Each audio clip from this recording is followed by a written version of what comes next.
सभी को मेरी ओर से जय मसीह की। तो विरोधियों, इस वीडियो को जरा ध्यान से सुनो, क्योंकि पिछले दिनों में जो लोग अपने आप को वचन का ज्ञान देने वाला समझकर वीडियो बना बना कर बोले जा रहे थे कि वचन माफ करना सिखाता है, एक गाल पर थप्पड़ पड़े तो दूसरा गाल आगे कर दो, तो पहले ये बात कान खोलकर सुन लो। अंकु नरुला जी ने कोई पुतला नहीं फुकवाया था।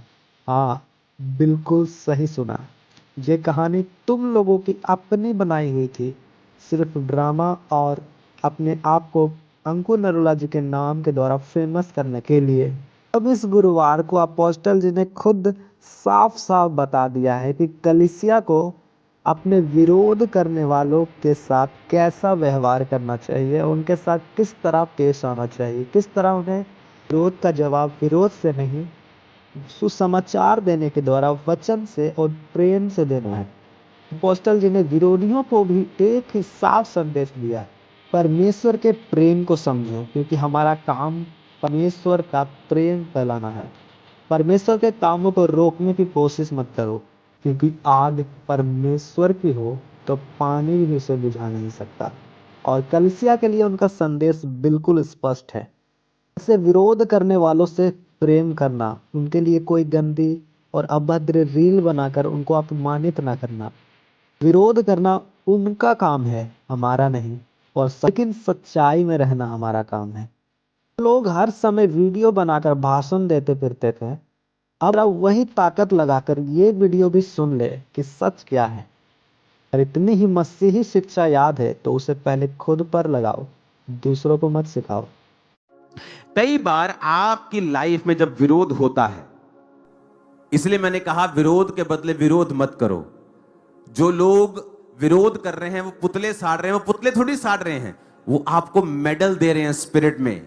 वो आपके लिए गोल्ड मेडल है, सिल्वर मेडल है वो आपका। वो कोई खराब चीज थोड़ी है वो। लेकिन जब आप अपना मेडल दूसरे को वापस कर देंगे, वो खराब चीज है कि उन्होंने साड़ा एक मैंने साड़ दिया, हमें वापस नहीं करना अपना गोल्ड मेडल। यही तो सताव का मजा है। बाइबल कहती प्रेरित खुश हुए, आनंदित हुए। अगर इसे संसारिक दृष्टि से देखा जाए तो जब एक प्रशासन वहां पे खड़ा हो और कोई चोरी कर रहा हो, क्या प्रशासन वेट करेगा कि ये बंदा चोरी कर ले, फिर मैं इस पे केस डालूंगा, इसकी जमानत होगी, फिर ये केस चलेगा? कि क्या उस चोरी को उसी जगह पे रोक देना चाहिए था? उसी जगह पे रोक देना चाहिए था, अगर आपको इतनी चिंता है क्रिश्चियंस लोगों की तो। लेकिन क्रिश्चियंस इस चीज का गुस्सा क्यों नहीं कर रहे हैं, या पास्टर्स गुस्सा क्यों नहीं कर रहे हैं? क्योंकि उनके लिए वो गोल्ड मेडल है, उनके लिए वो निशानी है कि गॉड इज विद अस, वो हमें ब्लेस कर रहा है। तो हमें यह समझना पड़ेगा। परमेश्वर ने मुझसे कहा कि वो तेरे लिए गोल्ड मेडल है, कि वही तो निशानी है। कि बाइबल कहती है उन्होंने प्रेरितों को बुलवाकर धमकाया और उन्होंने कहा यह काम तो हमसे नहीं हो सकता कि जो कुछ हमने परमेश्वर से सुना है और देखा है वो हम ना बोले। और वचन कहता है फिर कलीसियाएं तितर बितर जब हुई तो वहां वहां प्रचार हुआ, साथ की स्टेट में हुआ, साथ के देश में हुआ। धीरे धीरे धीरे वो प्रचार बढ़ता गया। फिर पौलुस जो विरोधी था, इमेजिन करो अगर उसको मार दिया होता तो आज ये पत्रियां भी हम पढ़ नहीं रहे होते। और वचन कहता है कि कलीसिया ने उसको परमेश्वर के हाथों में सौंपा। एज ए ह्यूमन बीइंग आपको गुस्सा आता है, मैं भी एक इंसान हूं, हमें भी कई बार गुस्सा आता है। लेकिन बाद में जब अब आप वचन पे कंसंट्रेट करते हैं, आप ध्यान लगाते हैं कि स्पिरिचुअल रीजन क्या है, आत्मिक रीजन क्या है, तो आपको मालूम होता है।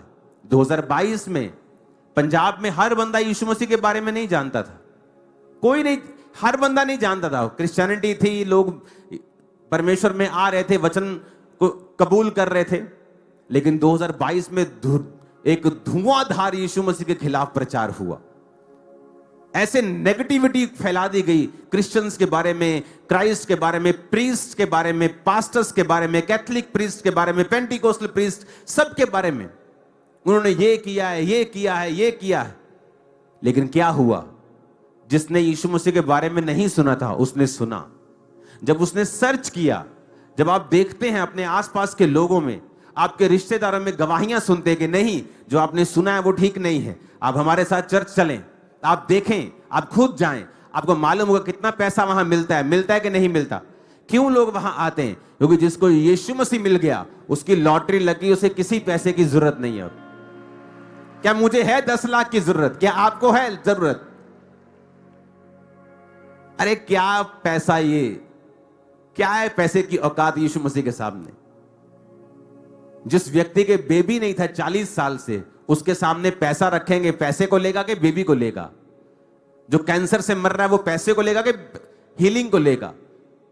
जिसके मन में शांति नहीं है, पैसा भी है, सेहत भी है, वो पैसे को लेगा कि यीशु मसीह की शांति को लेगा?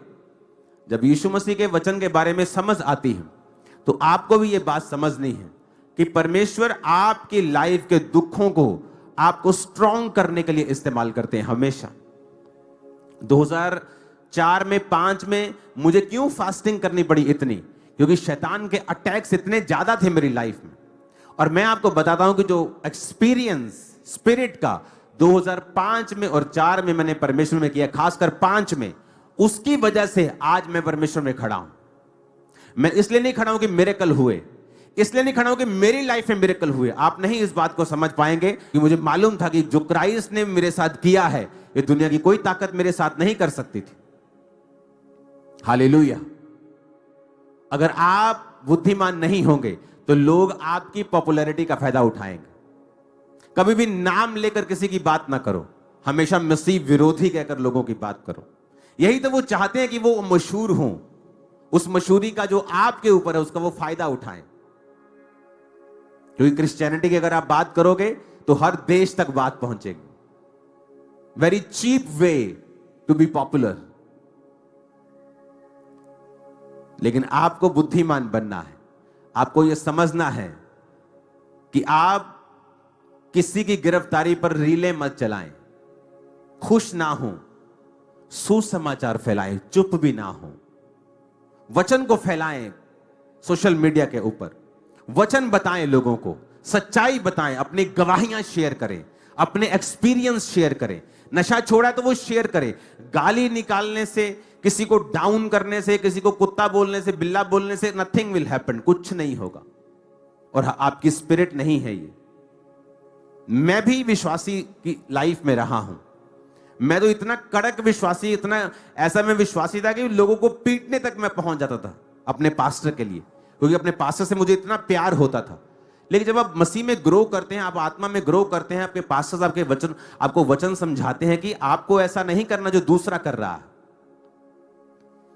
हमें वो रीले नहीं बनानी है कि जिससे आप एक लीडर नुमा व्यक्ति लगे, कि जिसको परमेश्वर से कोई लेना देना नहीं। क्योंकि Christian leaders and Christian pastors, इनकी अलग अलग बाइबल नहीं। 2022 में एक्शन कमेटी बनाई गई। क्यों बनाई गई? ताकि पास्टर्स के ऊपर जो विरोध या सताव है कि वो लोग जाएं और पास्टर्स के बिहाफ पर बात कर सके, पर उनकी बात भी पास्टर्स वाली होनी चाहिए। ये कोई राजनीतिक प्लेटफॉर्म नहीं है कि किसी को सीट चाहिए कि वो इस कमेटी में आए और फिर इंटरनेट पे दिखाई देना शुरू हो लगातार और बाद में उसे सीट में कन्वर्ट कर ले। ये उस चीज के लिए नहीं है। और जब आप उस चीज के लिए इसे यूज करेंगे तो डिसग्रेस आपको फील होगी कि आपके द्वारा काम नहीं हो रहा है, आप जो चाहते हैं वो आप हासिल नहीं कर पा रहे हैं। क्योंकि पहले हमने इसी तरह से कार्य किया है कि इसका कोई भी राजनीतिकरण नहीं हुआ।